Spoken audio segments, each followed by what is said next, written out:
Bismillahirrahmanirrahim. Assalamualaikum warahmatullahi wabarakatuh. Alhamdulillahi rabbil alamin. Hamdan katsiran thayyiban mubarakan fihi kama yuhibbu rabbuna wa yarda.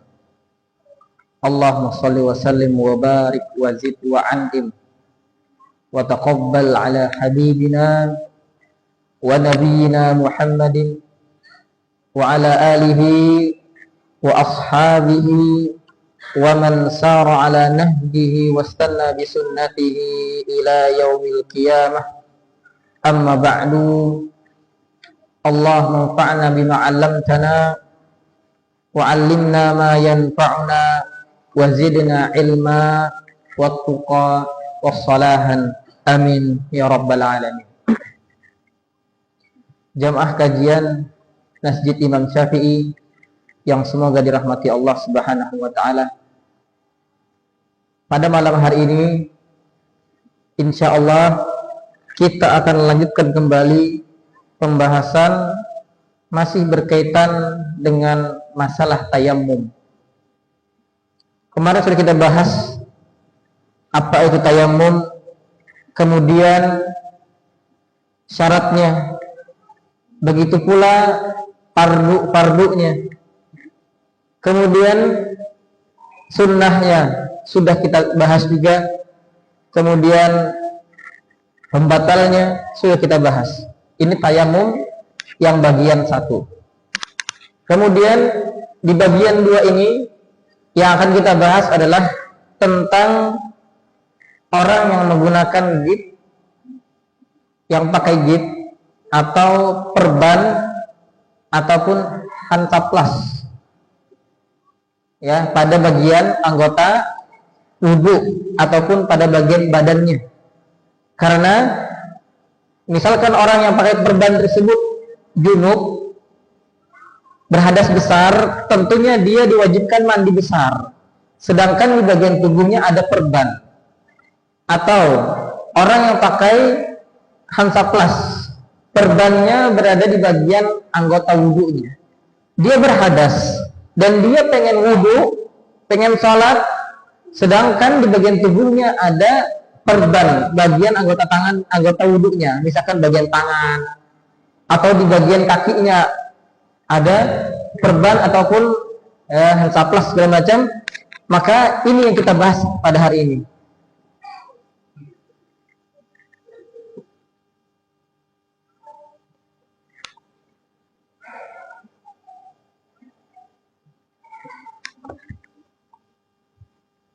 Baik, itu adalah pembahasan kita hari ini, dan kita selesaikan juga pembahasan masalah tayammumnya.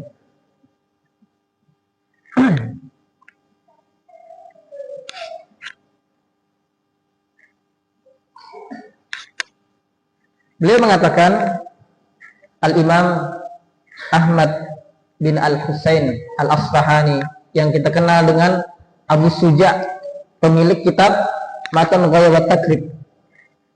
Beliau mengatakan, qala rahimahullahu ta'ala, semoga Allah merahmati beliau dan memberikan manfaat kepada kita semua dengan ilmu-ilmu yang telah beliau tulis di dalam kitabnya yang kita pelajari setiap malam Jumat. Nah, yamsahu wa sahibul jabair, sahibul jabair, orang-orang yang memakai gip, yang patah tulang misalkan, dia pakai gip, atau yang pakai perban, atau dia pakai hentaplas pada bagian tubuhnya ataupun bagian anggota wudhunya. Sahibul jabirah namanya, sahibu al-jabair. Ini ada pembahasan khusus dalam masalah fikih untuk mereka, dan sepakat 4 ulama mazhab ya tentang pembahasan sahibul jabair, orang-orang yang memakai perban ataupun gip pada bagian tubuhnya. Wasahibul jabair yamsahu 'alaiha wa yatayammamu wa yusalli wa la i'adata 'alaihi in kana wada'aha 'ala tuhrin. Baik, kata beliau, orang yang menggunakan gip, bisa kita lihat di layar monitor, ataupun perban, ataupun sejenisnya yang menutupi anggota tubuh ataupun anggota wudunya. Kalau anggota tubuh berarti untuk mandi besar. Kalau anggota wudu berarti untuk wudu. Dan ditutupi oleh perban ataupun yang lainnya, maka yang pertama kata beliau, yamsahu alaiha wa yatayammamu. Dia diharuskan ketika berwudu mengusap pada bagian perban tersebut dan bertayamum. Double. Kenapa harus mengusap? Kenapa harus tayamum? Kalau tayamum itu pada bagian lukanya. Kalau misalkan dia nggak bisa kena air, kalau kena air bisa memperlambat kesembuhannya atau bahkan bisa memperparah. Kalau kena air maka bisa ditayamumkan dengan debu. Tentunya debu yang bukan banyak debunya, ringan saja. Diusap, kemudian dipakaikan perban, habis itu perbannya diusap pakai air. Seperti mengusap sepatu, semuanya diusap. Nanti saya contohkan masalah ini. Ini penting, karena ya, ini pembahasan yang sering terjadi ya ketika kita luka ataupun ada orang yang semoga Allah melindungi kita semua dari hal ini, yaitu misalkan patah tangan dan luka-luka yang lainnya di bagian tubuh. Yamsahu alaiha, mengusap, wa yatayammamu, kemudian bertayamum. Ini dua hal. Diusap pada bagian gipnya ataupun perbannya. Misalkan saya contohkan, ini perban di bagian anggota wudhu saya, di bagian anggota wudhu saya, misalkan ini perban. Kemudian yang pertama saya harus lakukan, kalau misalkan nggak bisa dilepas, ya, kalau misalkan bisa dilepas dan lukanya di sini nggak bisa kena air, bisa ditayamumkan pakai tayamum debu. Kemudian ditiup, ringankan, kemudian diusap dikit saja bagian yang luka tersebut, diusap. Itu tayamum yang pertama. Kemudian dipasang perbannya, baru perbannya ini diusap semua pakai air, diusap pakai air. Kemudian di sini nggak kena, di sini bukan bagian luka, di sini bukan bagian luka, maka bagian sini harus dicuci pakai air. Bagian sini, misalkan yang yang pakai perban bagian sini nggak kena perban, masih sehat, sini sehat juga. Di sini bagian yang luka diusap pakai debu, tayamum, kemudian ditutup pakai pakai perbannya diusap semua, diusap pakai air, ya, karena dia harus dalam keadaan suci juga. Kemudian bagian sini yang sehat dan tidak tertutup perban, dan bagian sini itu wajib dicuci pakai air. Jadi seperti itu maksud dari beliau. Nah, yamsahu alaiha wa yatayammamu. Ketika berwudu diusap plus tayamum. Diusap plus tayamum. Kalau misalkan di kaki, ya sama saja kasusnya, sama saja gambarannya. Tapi ketika dia mengusapnya, tayamum sampai pada bagian tangan, misalkan cuci wajah sudah, kemudian bagian tangan, tayamum, kemudian dipasang perbannya, kemudian diusap. Ini ada pembahasannya lumayan panjang, lumayan rumit. Kalau dalam mazhab Syafi'i rasanya lebih rumit daripada mazhab yang lain. Contohnya yang simple adalah mazhab Imam Abu Hanifah dan mazhab Imam Malik, guru beliau sendiri. Ini simpel saja. Jadi nggak perlu ditayamumkan, kata beliau. Nggak perlu ditayamumkan. Kalau misalkan perbannya sudah ada, di sini misalkan perbannya, kata Imam Abu Hanifah dan kata Imam Malik, perbannya di sini, ya sudah, tinggal diusap pada bagian perbannya saja. Tidak usah ditayamum segala. Ini dua pendapat imam yang lain. Yang pendapatnya lebih ringan. Kalau dirasa sulit, pendapat Syafi'i memang rata-rata sulit. Dalam masalah sholat, ibadah, sulit. Dalam masalah muamalat, sulit. Rata-rata sulit. Karena mereka dibangun atas kehati-hatian. Ya. Jelas, kalau misalkan tidak ditayamumkan, bagian yang luka ini artinya dia belum suci. Sedangkan syarat wudhu, sampainya air pada seluruh bagian wudhu. Artinya kalau nggak sampai, walaupun pada bagian luka, berarti wudhunya tidak sah. Itu kaidah dalam mazhab Syafi'i. Jadi hati-hati sekali. Tapi kata para ulama yang lain, nggak perlu ditayamumkan, tinggal diusap saja pada bagian perbannya. Yang pertama tadi, yamsahu 'alaiha wa yatayammam. Ketika berwudu, ya, diusap pada bagian gitnya, kemudian bertayamum. Yang kedua, memakai dalam keadaan suci, maka tidak mengqadha. Wa yusalli, dan salat, wala i'adata 'alaihi in kana wada'aha ala tuhrin. Nah, ini agak susah. Karena beliau mengharuskan mengqadha salat kalau misalkan lukanya ini tidak dalam keadaan suci. Kata beliau tadi, memakainya dalam keadaan suci, maka tidak mengqadha. Artinya, kalau misalkan kita memakai git ini, perban ini, dan tangan kita yang luka ini sudah dalam keadaan suci, kemudian suci, tangan lukanya sudah suci, ya, baik dengan cara ditayamumkan ataupun dibasuh pakai air. Tapi kan nggak bisa pakai air, pakai debu.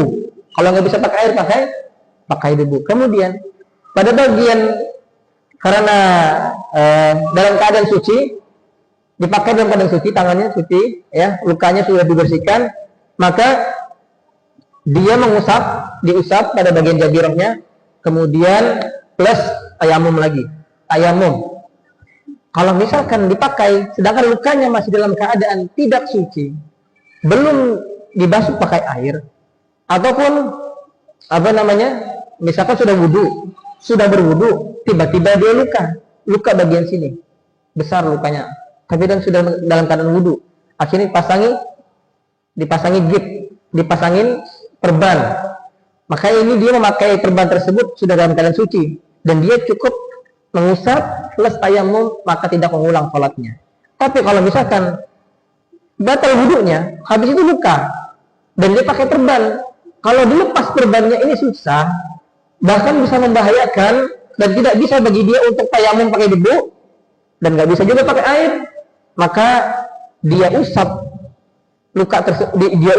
perban tersebut, kemudian setelah itu dia bertayamum, kemudian wajib bagi dia mengulang sholatnya apabila sudah sembuh. Ini maksud beliau.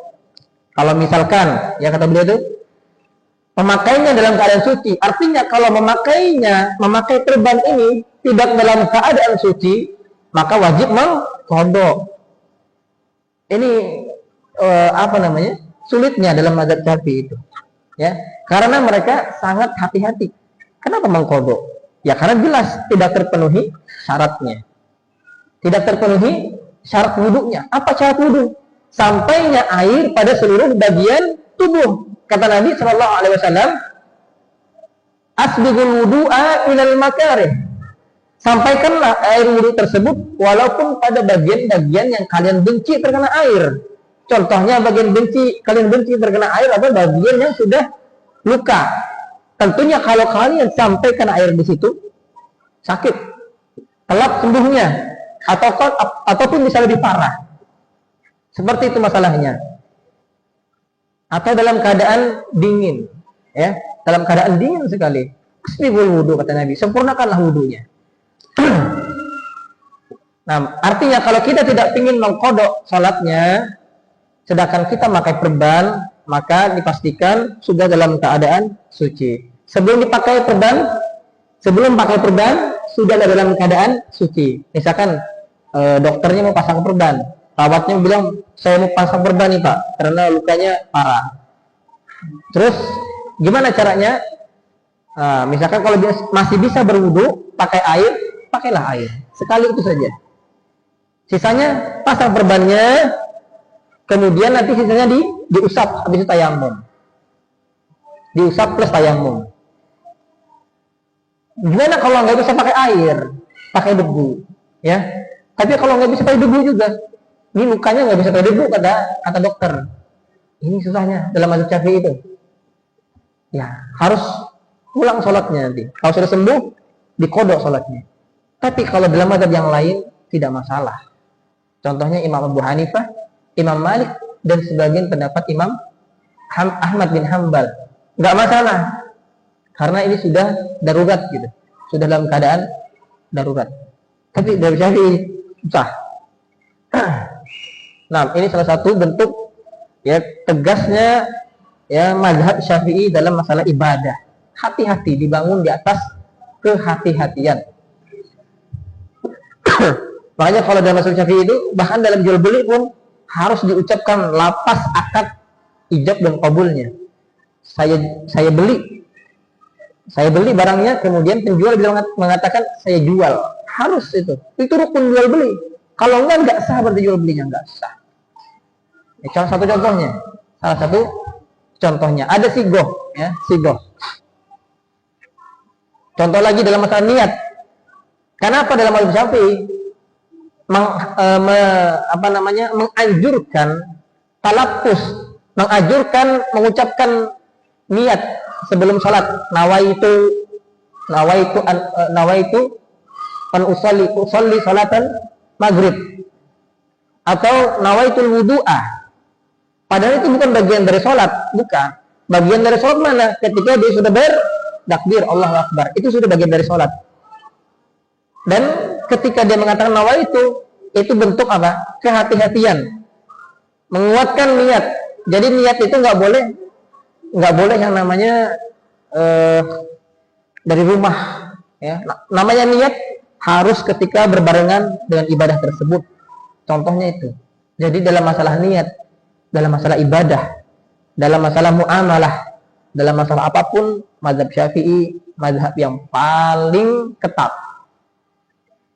Jadi kalau misalkan agak sulit, ya, kata dokter nggak bisa pakai debu, nggak bisa ini luka gitu, luka. Kalau enggak infeksi, atau nggak bisa kena air, ya, nanti ya, kalau nggak bisa kena air, nanti tambah susah gitu sembuhnya, atau berbahaya. Kan ada sahabat yang meninggal gara-gara dia mandi dalam keadaan luka, kepalanya luka, ya, luka yang menganga, kemudian disuruh mandi karena dia dalam keadaan junub. Ya, sebenarnya kata Nabi SAW, yakfi tayamum, dia cukup tayamum saja, nggak perlu mandi gitu. Baik. Maka dalam masalah itu ulama yang lain mengatakan tidak masalah, ya tidak masalah. Dia mengusap bagian perbannya saja, kemudian sholat, setelah itu tidak usah mengulang sholatnya. Tapi kalau dalam mazhab Syafi'i, kalau misalkan dia meletakkan perbannya dalam keadaan suci bagian lukanya, maka dia tidak mengulang sholatnya. Tapi ketika lukanya tidak dalam keadaan suci atau dia dalam keadaan berhadas, maka dia mengusap perban tayamum. Setelah itu nanti kalau sudah sembuh mengulang sholatnya, mengkodok sholatnya. Wa yusalli wala i'adata alaihi kana wada'aha ala tuhrin. Itu kata beliau. Baik.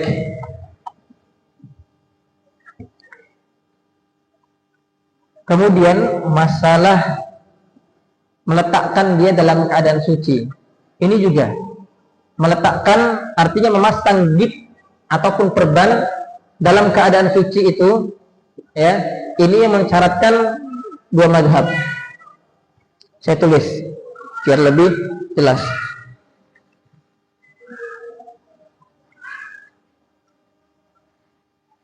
Yang pertama, yang mensyaratkan mengusap, yang mensyaratkan tayamum, ulama yang mensyaratkan tayamum sebelum mensyaratkan tayamum, ya, setelah mengusap gipnya.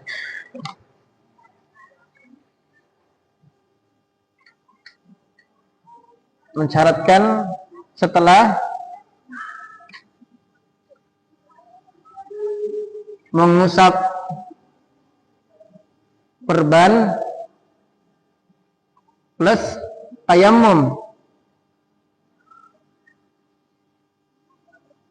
Ini dua pendapat yang mensyaratkan tayamum adalah Syafi'i, ulama-ulama dalam mazhab Syafi'i. Adapun hanya mengusap, setelah mengusap perban plus tayamum, ini Syafi'i. Adapun mazhab yang lain, contohnya Abu Hanifah, Malik, ini Imam Malik guru beliau, ini hanya mengusap perban saja, hanya mengusap. Yang mensyaratkan mengusap plus tayamum itu Syafi'i, usap plus tayamum.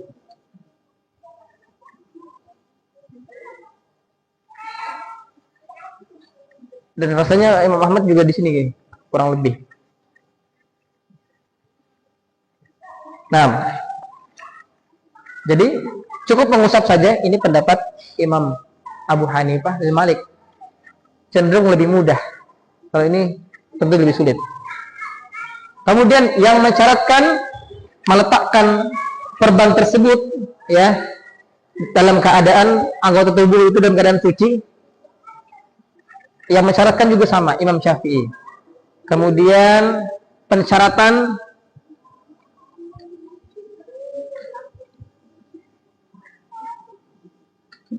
dalam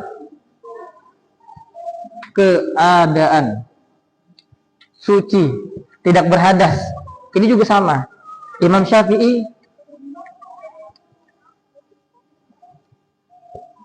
dan Imam Ahmad. Kalau Imam Abu Hanifah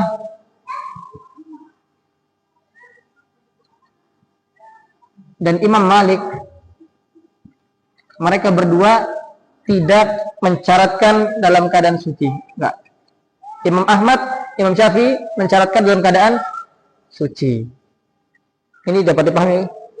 Mudah-mudahan dapat dipahami. Lebih sulit karena mazhabnya ketat sekali dalam masalah ibadah, dalam masalah apapun.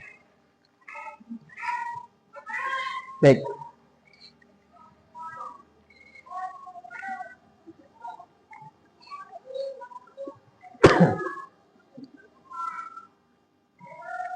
Kemudian saya pengen bahas juga masalah tempat perban yang di situ apabila diusap, misalkan saya luka bagian sini lukanya. Ini bagian wudu berarti, bagian anggota wudu dan anggota tayamum. Bagian sini lukanya. Kemudian kalau misalkan saya perban, tentunya nggak bisa menutupi bagian ini saja. Harus semua, ada bagian pengikatnya. Begini biasanya. Gitu kan biasanya? Nggak mungkin bagian sini saja bulat, bagian luka aja yang dikena perban. Nggak mungkin. Nah, dalam mazhab Syafi'i, kalau misalkan luka tersebut, ini misalkan luka, ini kaki, contoh kaki. Ini bagian anggota wudu dan anggota wudu. Apaan? Tangan aja. Tangan.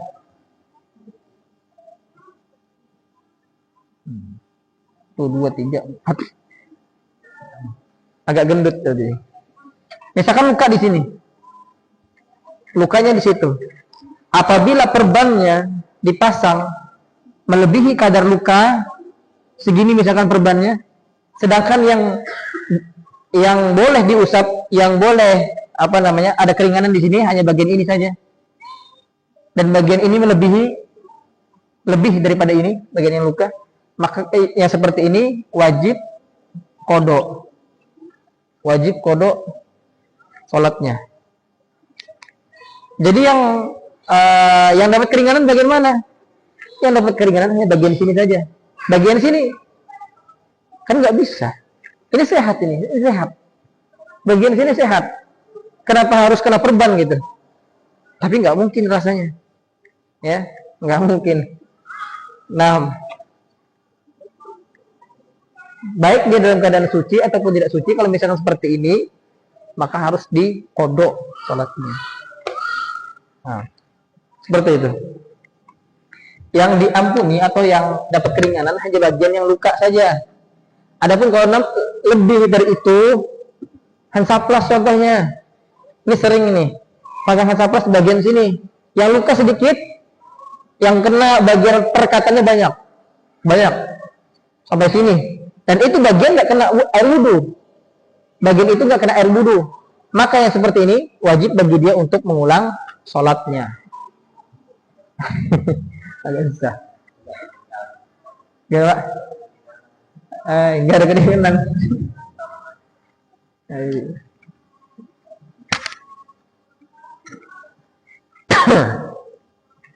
Nah, apabila misalkan perbannya pada bagian anggota wudhu, ini anggota wudhu nih, dan anggota tayamum, ya anggota tayamum juga, tangan sampai sini anggota tayamum, Syafi'i. Berarti kalau perbannya di bagian luka di bagian sini, hanya bagian sini yang dapat keringanan. Bagian yang imsak ambil di sini, lemnya itu nggak dapat keringanan, maka nggak boleh ngusap, nggak boleh. Terus gimana? Ulang sholatnya, ulang dan suci. Tapi kalau ada mazhab yang lain beda, ya. Ini Syafi'i yang seperti ini, agak berat.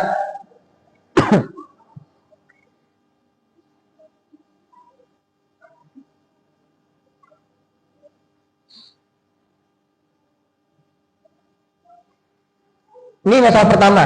Yang kedua, idza kanat al-jabiratu la ala udwi tayammum wa akhadhat min as-sahihi qadran zaidan. Baik. Misalkan anggota wudu kaki, bukan anggota tayamum kan? Kaki bukan anggota tayamum. Ini contoh lagi. Yang pertama tadi, yang bagian sini anggota wudu plus anggota tayamum. Yang kedua, anggota wudu saja. Anggota wudu, berarti kaki anggota wudu. Anggota wudu ini kaki. Nah, contoh kaki ya, bukan kaki bebek, kaki manusia. Misalkan luka di bagian, ini mata kakinya. Lukanya bagian sini. Baik. Ini bagian yang mendapatkan keringanan untuk diusap. Artinya kalau perbannya sampai sini, bagian sini, ini sehat. Maka yang seperti ini, dia wajib juga mengulang sholatnya. Mengulang sholatnya. Nah, seperti itu. Itu yang permasalahan yang kedua. Kemudian yang ketiga, idza kanat ala udwi tayammum, idza kanat ala udwi tayammum ala ghairi udwi tayammum wa akhadhat min as-sahihi qadra imsak wa wada'aha ala hadasin. Ini sama juga. Sama, harus mengulang salatnya. Jadi banyakkan mengulang salatnya.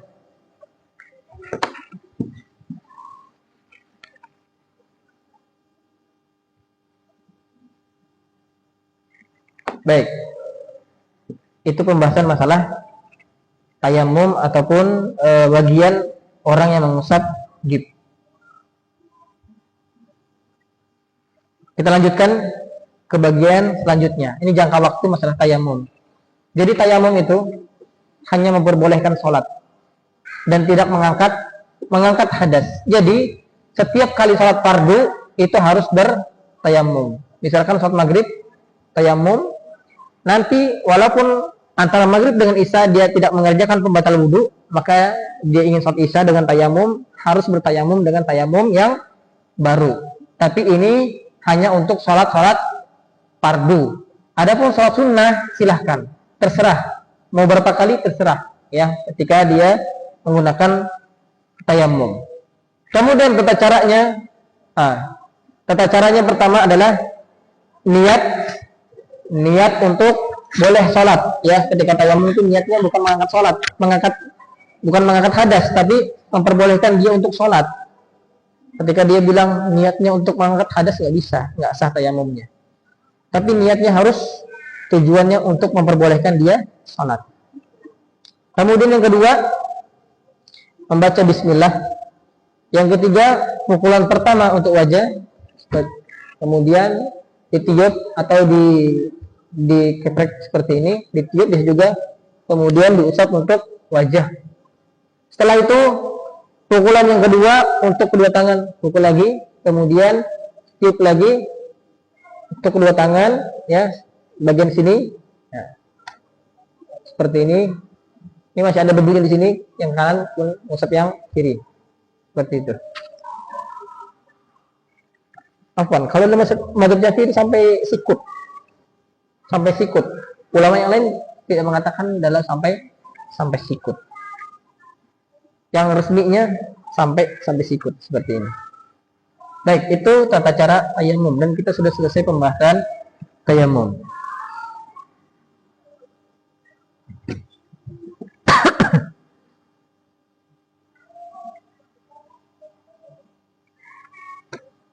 Saya pengen ngulangin masalah ini nih. Masalah yang kapan seseorang tersebut tidak mengulang sholatnya.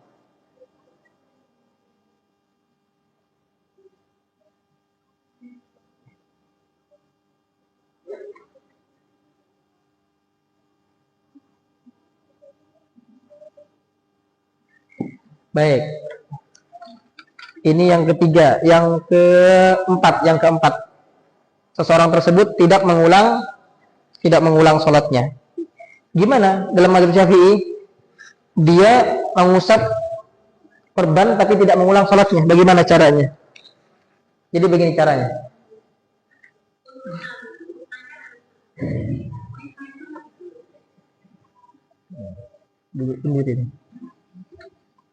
Misalkan ini bagian luka.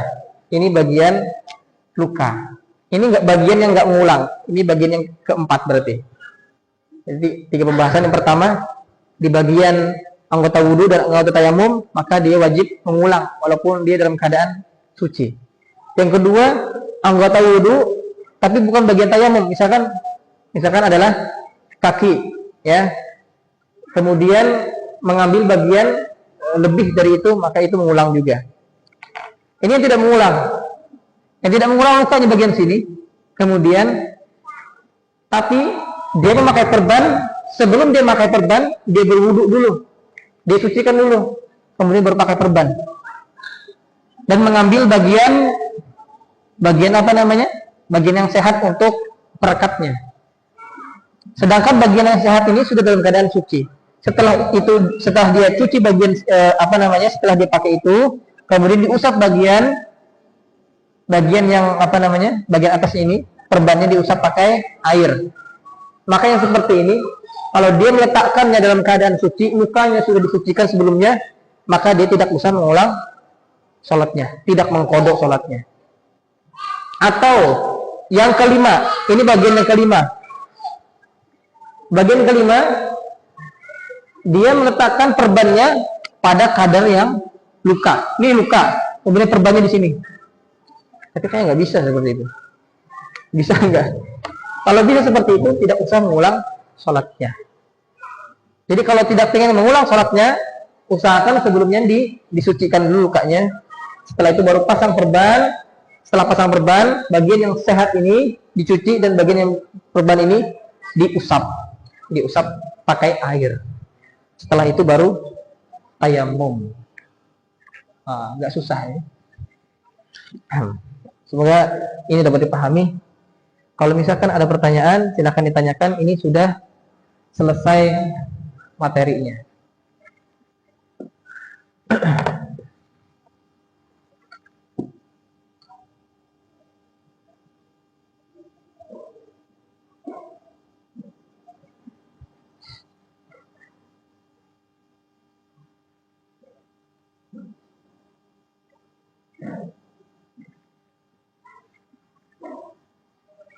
Kalau dalam mazhab yang lain itu lebih ringan, ya.